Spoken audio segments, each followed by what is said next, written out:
Good morning, children. Welcome to the class. We have completed about second lesson, isn't it? So let us start with the third lesson, that is hydrosphere. We have the four realms of the earth, that is lithosphere, atmosphere, hydrosphere and biosphere. So we completed about lithosphere, okay, various landforms and all. So now we are going to learn about hydrosphere. Now what do you mean by hydrosphere? All the water bodies present on the earth come under hydrosphere. Okay, so in this hydrosphere, first and foremost thing you have to learn is how water gets collected into the rivers. Yes, and you all know that rivers join the seas and seas join the oceans, isn't it? So, and moreover, we all know from our childhood, we are seeing, we have observed, and also we come to know that we have heavy rain on the mountains or hills, and then the water gets collected into the rivers. Okay, first of all, in the previous lesson also we have learned that the river starts its course from the top of the mountains or hills. Okay, so this all is due to what? Simply we call it as water cycle.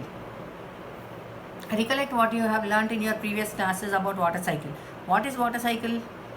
The water gets evaporated from the ocean, seas and rivers, forms into clouds, gets cooled, then again falls back onto the earth as rain or snow in various forms. We will be discussing that later under the heading of precipitation. Okay, so now in this water cycle, which is also called as a hydrological cycle, first you learnt about only evaporation and then condensation and then precipitation. Yes, how water vapor is formed and all, isn't it?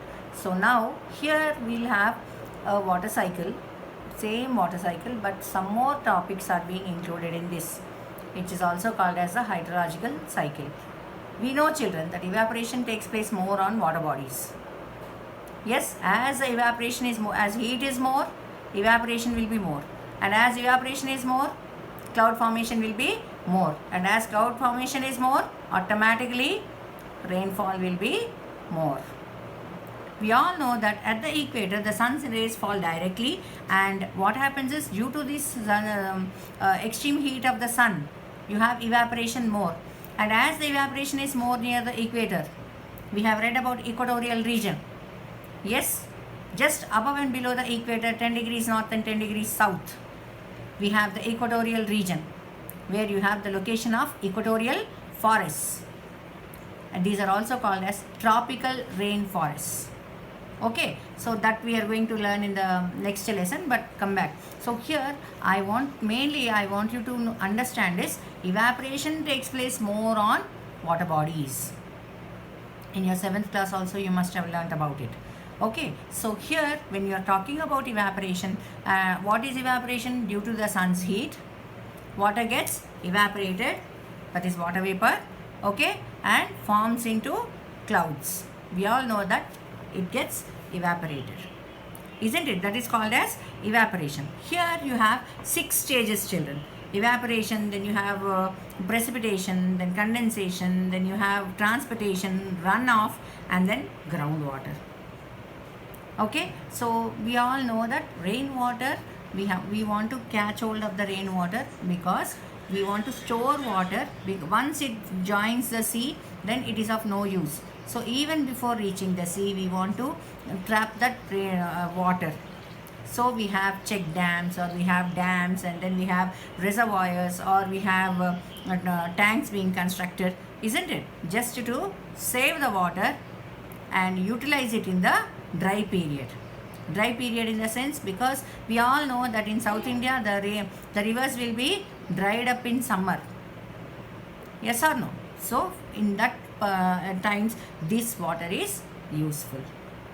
Nowadays you must have seen maybe a week, 10 days back, so many projects have been started by the Telangana government.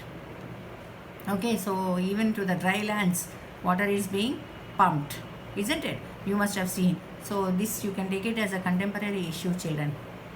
What all the schemes the government is conducting for the storage of water and supply of water to various places, dry areas in Telangana districts. Okay, so in that way you can take. So now this hydrological cycle, we all know that it starts with evaporation. What is evaporation? Water is transferred due to the heat. It is changed into gaseous state. Yes, so there this evaporation, once it the water vapor reaches the above layers, clouds are formed. Okay, then you have transportation. Transportation means sometimes we will be seeing in the rainy season the clouds will be moving very fast. Do you think the clouds are moving away? Yes, you'll be thinking that, oh, they are running away somewhere. Sometimes we feel that heavy rain, we are expecting a heavy rain, everything becomes dark and the clouds also will become black. But what happens? Due to the strong winds, they are being carried away to some other place and somewhere they rain. We expect a heavy rainfall, but suddenly the clouds are being moved away. You'll be seeing the clouds moving in the sky. That is transportation. That is, they are being transported. And then you have condensation. Condensation means cooling of the clouds. Cooling of the clouds is called condensation. And then you have precipitation. Precipitation means the falling of water from the sky in the form of either it can be rain, it can be hailstones, or it can be fog, or it can be dew, it can be sleet. Sleet means powdery snow, children. Dew means, you know, in winter when you get up early in the morning, you find water drops on the glass of vehicles or on the leaves, isn't it? That is called as dew. And then you have fog. Pogamanchu antam kada. Early morning we can't see the other building next to us. Yes, due to the low temperatures and all. Like this we have, that is called as precipitation. In whatever way it is being dropped down. Hailstones means, you know, recently we have seen hailstones, vadagallantar.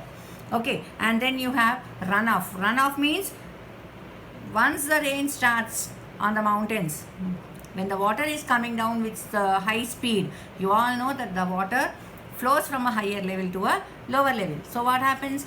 Along with it, it brings down the soil also. Soil, small branches or small stones, all that is being brought down. And then once it comes down, what happens is it settles and the water moves gently on the plains. And now what is groundwater? We have two types of water, children. That is, in the sense, we have surface water, groundwater. Now what is surface water? Surface water is nothing but it is on the surface of earth. That is rivers, lakes, ponds, okay, seas, oceans, all these come under surface water. Now what is groundwater? Groundwater means within the earth's crust, the water which gets collected beneath the rocks, that is called as groundwater, which we pull it out through bore wells. Wells and bore wells. Nowadays wells are not found, so we dig up bore wells and then we start dragging that water up also up. So that is groundwater. And you all know we had lot of discussions earlier also, like how to recharge groundwater, isn't it, children? So these are the processes in hydrological cycle. Once again I will tell you, children. The first one is evaporation, then you have transportation, then you have condensation, then you have precipitation, runoff, and then groundwater. Is it clear? So I am going to keep the pages of this lesson.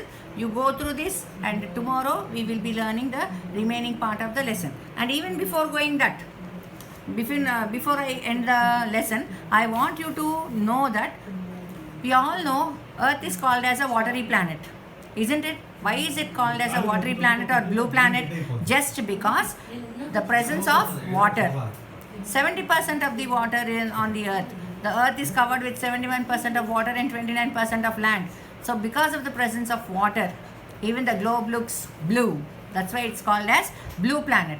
Okay, and do you think all this 3/4 part of the earth water is pure water, that is which we can drink? No, children. On this point we will be discussing in the next class. Meanwhile, you read the first page. Is it clear? Thank you.